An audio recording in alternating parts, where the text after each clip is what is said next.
Heute bei den Lately News hat Nike in Brooklyn ein Kunstkollektiv verklagt, da dieses mit ihrem Satansschuh den Nike-Schuh Air Max 97 nachgeahmt hat, ohne die Rechte von Nike eingeholt zu haben.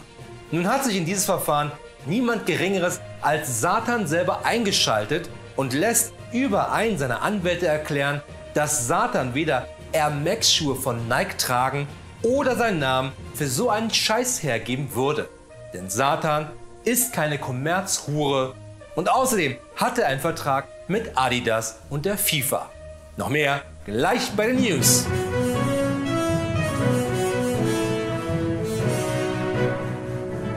Hier ist Berlin mit der einzig wahren Nachrichtensendung dieser und der nächsten Welt. Das sind die Lately News, denn alles andere da draußen sind nur Fake News. Natürlich auch heute Abend wieder mit mir, Florian Strehlitz, bekannt als Absender Millionen von angeblicher Phishing-SMS, die nur ein Ziel haben.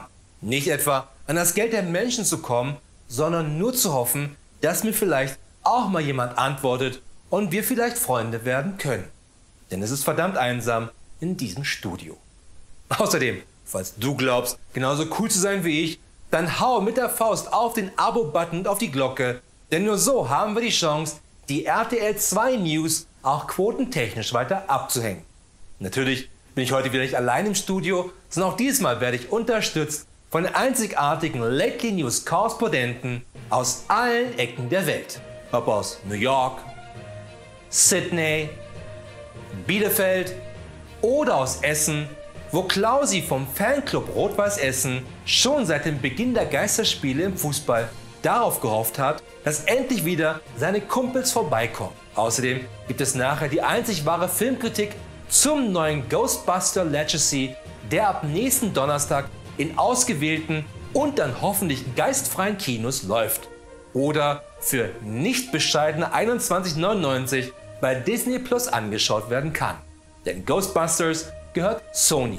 Und Sony hat den Markt analysiert und festgestellt, dass neben Disney Plus, Netflix, Amazon, Prime, Paramount Plus, Peacock, HBO Max, Hulu und Lack und Leder Plus definitiv keine Notwendigkeit besteht, Geld zu verdienen mit dem Streamen der eigenen Filme.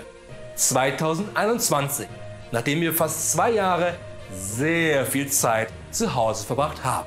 Aber nichtsdestotrotz hat das Sony nicht gehindert, Ghostbuster Legacy seit 2 Jahren vor sich hinzuschieben, wie ansonsten nur Disney Plus den Drehtermin meiner Version von Judge Dredd. Allerdings mit meiner Tante Erna als Judge Erna. Also nur eine Doku von dem, was sie tagtäglich auf den sandigen Straßen von Spandau so erlebt und anstellt. Mit dem Untertitel Mad Erna Fury Gato. Aber endlich werden die Geisterjäger wieder auf die Menschheit losgelassen, beziehungsweise auf das Interieur diverser nobler Hotels, weswegen die Produktionskosten von Ghostbuster Legacy auch bei geschätzten $800 Millionen lagen. Na, mal schauen, ob es an seinen Vorgänger, dessen Namen wir nicht nennen dürfen, weil der sowas von scheiße war, rankommt. Aber kommen wir zuvorst einmal zu den wichtigsten Nachrichten der Woche und fangen an mit Berlin. Ich bin ja bekanntlich kein Fan der Straßenverkehrsordnung, die ich definitiv nicht in Ordnung finde. Wenn man an einigen Stellen überhaupt nicht parken darf, warum sagt mir das Schild, dass ich hier parken darf? Aber auch nur, wenn ich eine Pizza in 4 gleiche große Stücke schneide. Warum sollte ich eine Vorfahrt achten, wenn auf dem Schild eine Rakete drauf ist? Die schreit ja förmlich freie Fahrt für freie Raketenbesitzer. Immerhin habe ich 2 Aktien von SpaceX. Warum soll ich in einer Spielstraße langsam fahren, wenn ich das Trauerspiel der Kids, die scheinbar auch alle Messi heißen, lieber schnell hinter mir lassen will? Ähnlich erging es vermutlich auch einem 15-Jährigen, der von der Polizei erwischt wurde, wie er im Auto seines Vaters mit 220 Sachen durch Berlin-Tegel bretterte. Nur musste der 15-Jährige dafür noch nicht einmal seinen Führerschein abgeben. Ich sag ja, die Straßenverkehrsordnung ist nicht in Ordnung. Derweil in Leicester. Ich bin ja mit Windows aufgewachsen, also dem Betriebssystem, und nicht etwa dem Ding in der Wand, durch das Licht kommt, das es in der dunklen Kammer, die mein Kinderzimmer war, leider nicht gab. weil das zudem verriegelt im Keller war. Jedenfalls als Windows-User komme ich schon per se nicht mit Apple-Computern klar. Denn diese haben keine einfach zu bedienende Tastatur, wie sie Windows hat. Gerade für mich, der die meisten Sachen auf Klingonisch schreibt. Allerdings auch nur, weil mir ansonsten Olli Welke wieder einmal die besten Witze klaut. Beziehungsweise eigentlich nur den einen guten Witz, den ich im Jahr schreibe.